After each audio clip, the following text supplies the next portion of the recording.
তোকে যদি আমি না জিজ্ঞেস করতাম রে, তাহলে তুই তো এখানে শুয়ে থাকতিস।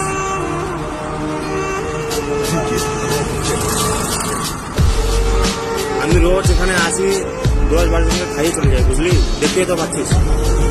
হ্যাঁ, লোকের দোয়া আমার সাথে সবসময় আছে, আছে কিনা? তাদের ভালোবাসা আছে তো?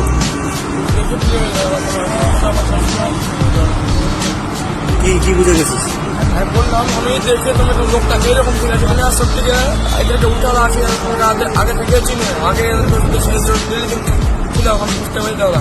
এটা কেন কাজ করলে, কাজ থেকে যখন রুমে যাচ্ছে, রুমে যাওয়া থেকে আরো যখন ব্রেক করে খাবার নিয়ে বেড়াচ্ছ, পেটের ছুটে নিয়ে বেড়াচ্ছ, বুঝতে পারো লোকটার তুমি তোমার কেউ দেয়নি কাজটা, তুমি নিজের তরফ থেকে এটা করছো, নিজের পকেট থেকে টাকা করতে পারে, বুঝতে পারি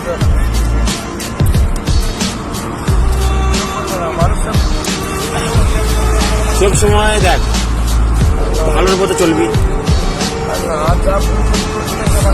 নেশা বানি ভাই করিস না।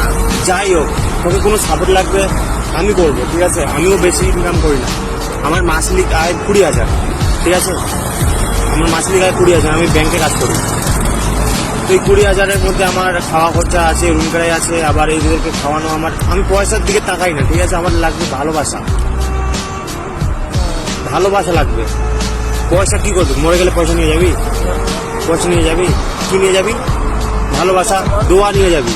আর তুই যদি দারু খাস, ওটা দাদু তোর সঙ্গে যাবে রে? হ্যাঁ, আমাদের তোদের গ্রামের নাম কি? আশ্রম? ওজনাহাট, ওই আবেশপুরের দিকে। হ্যাঁ, আবিসপুরি হাই মাদ্রাসা আছে কিনা? হ্যাঁ, আবিসপুরি হাই মাদ্রাসা স্কুল আমি পড়ি। সেন্টার আছে কিনা একটা? হ্যাঁ, আমি সব জানি। বল, ওই সেন্টারে আমার দাদু কাম করে। আরে আর আমি কি বলবো, তুই একদম বাড়ির কাছে ছেলে রে, তুই আজকে আমার হাতে এরকম, আল্লাহ যাই করে ভালোর জন্যই করে, তোকে আমার হাতে উঠে দিয়েছে।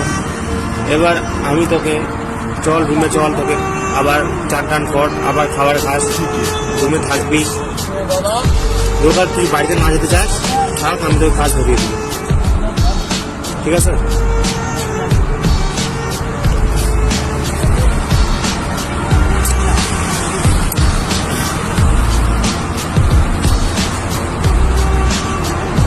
জীবনে দেখ, অনেকে আসবে তো লাইফে, অনেকে চলে যাবে, হ্যাঁ, কিন্তু এই যে গরিব দুঃখীর পাশে দাঁড়াবি বা এদের ভালো করবি না, এরা তো তোকে জীবনে ভুলতে পারবে না, জীবনে ভুলতে পারবে না। কি এগুলো ছেলেগুলো আছে, কি বললো আমাকে? সালাম দিল তো আগে, কেন দিল? আমি যে রাস্তায় পড়ে যাই, ওরা দেখতে পেলে ওরা থাকবে কেউ? ওরা যদি কিছু হয়ে যায়, ওরা আমাকে দেখতে পেলে থাকবে এরকম করে? ওদের দোয়া সবসময়, ওরা কি দোয়া দিচ্ছে তো আমাকে?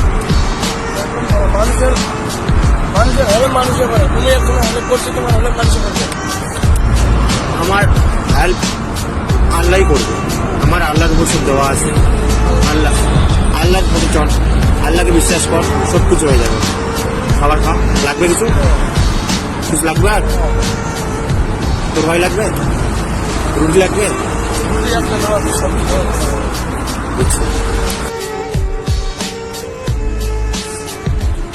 কি বললি, কি বলছিলি? ঠিকাদারের নাম্বার আছে তোর কাছে?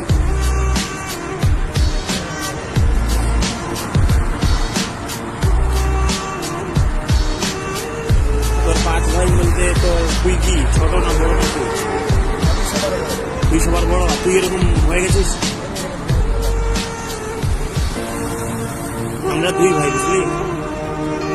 আমি বড়, আর আমার একটা ছোট ভাই আছে, আমরা 2 ভাই ফ্যামিলিতে। বাবা আমাকে কোনোদিন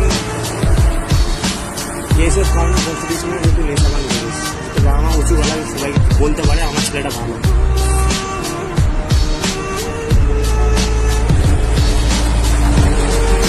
চল যা বাড়িতে, কোনোদিন নিশ্চয়ই দেখা হবে আবার। যদি বাড়িতে যাস, বাড়িতে না হলে আমি কাজ লাগিয়ে দেবো, কাজ কর, দোকানে কাজ করতে পারবি 12 ঘন্টা, 9-10 মাস দেবে তোকে। কালকে আসতে, কালকে সব করে দেবো। কিন্তু ভাই নেশা মানে বিলটাও চলবে না আমার কাছে। তুমি বিড়িটাও চলবে না। নেশা আমি মানুষের শক্তি না, মানুষের শক্তি পারি নেশা আমি না করি তো না করবো না। আমি যদি না করি আমাকে করতে পারবো না, আমি করবো না। কি বললাম? একদম হ্যাঁ, ওই একটা নিতে পারবি না যে আমি নেশা করবো। আমি নেশা করবো না, লোক তুমি বলবো না নেশা করবো না তোমার সামনে। ব্যাস আমার তোমার সামনে না আর কোনো বাড়িতেও নেশা করবো না। নেশা করলে নেশাটা করবি না, একদম নেশা করবি না। আমার সামনে তোমার সামনে একদম নেশা করবি না। পা চল ঘুমে যাবো চল। আমি নেশা করি না। আমি দেখ, আমি এর আগে বাড়িতে যখন ছিলাম বুঝলি, টেনশনের মধ্যে যখন থাকি একটা আবার সিগারেট খেয়ে নিই। যখন খুবই টেনশন হয় একটা সিগারেট খাবো, সবার এক জায়গায় বসে খাবো, কাউকে দেখাবো না যে আমি সিগারেট খাচ্ছি, লুকাই খাবো, শুধু টেনশনটা ফ্রি হওয়ার জন্য।